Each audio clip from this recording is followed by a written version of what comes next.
বিসমিল্লাহির রহমানির রহিম।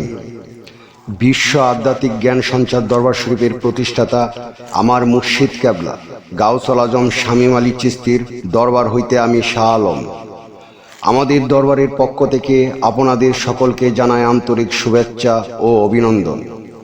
আমার মুর্শিদ কেবলা গাউসুল আজম শামীম আলী চিশতির একটি গ্রন্থ থেকে কিছু আলোচনা নিয়ে আপনাদের সামনে আবারও হাজির হইলাম। আশা করি সকলে ভালো আছেন এবং সকলেই মনোযোগ সহকারে শুরু থেকে শেষ পর্যন্ত আমার এই আলোচনাটি শুনবেন। আজকে আমি যে বিষয়ে আলোচনা নিয়ে আসলাম সে বিষয়টি হলো সমস্ত সৃষ্টির আগে স্রষ্টা কী রূপে ছিলেন। এই বিষয় নিয়ে আমার মুর্শিদ কেবলার একটি আধ্যাত্মিক কবিতার কিছু লাইন আপনাদের সামনে প্রকাশ কর। সমস্ত সৃষ্টির আগে স্রষ্টা জিরো বা শূন্য রূপে ছিলেন। তিনটি সূরত এক হইয়া স্রষ্টা আদম রূপটি ধরেন। এই আকারে আল্লাহ তিনি চিরস্থায়ী হইয়া গেলেন। সৃষ্টিতে আর জন্মতে মাটির দেহকানি হয় জিরো।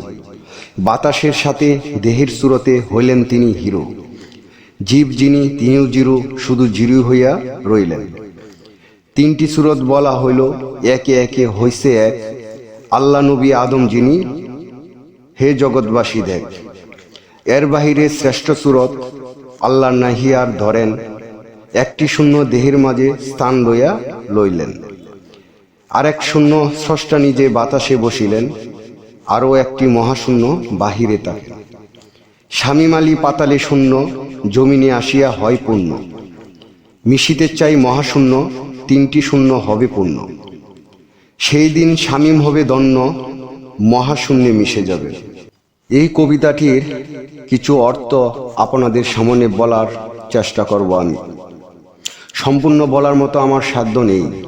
সমস্ত সৃষ্টির আগে স্রষ্টা কোন রূপে ছিলেন এবং জিরো থেকে স্রষ্টা নিজেকে কিভাবে হিরোতে পরিণত করলেন।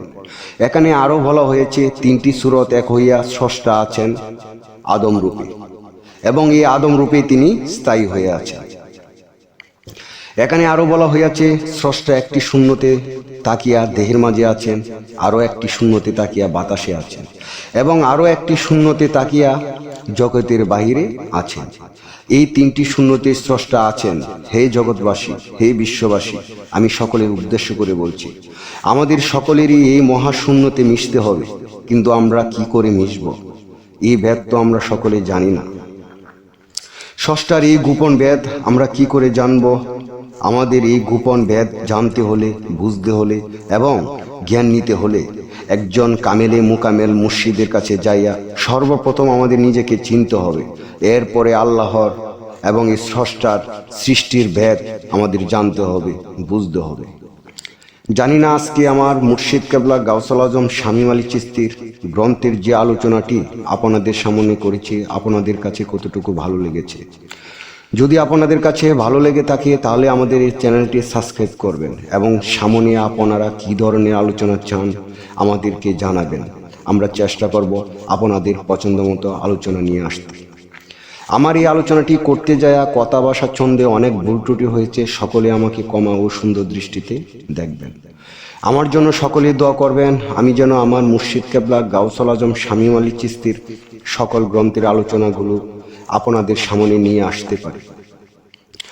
সর্বশেষে একটি কথা বলে যেতে চাই, আমরা আল্লাহর কাছ থেকে এসেছি, আবার আল্লাহর কাছে ফিরে যেতে হবে। না ফেরা পর্যন্ত আমরা কেউই মুক্ত না। সেই মুক্ত দেশে যাইতে হলে একজন কামেল মুর্শিদের কাছে যায়া বায়াত গ্রহণ করি সাধন ভজনের মাধ্যমে আল্লাহর সাথে বিলীন হতে হবে। সকলে ভালো থাকবেন, সুস্থ থাকবেন। আল্লাহ হাফিজ।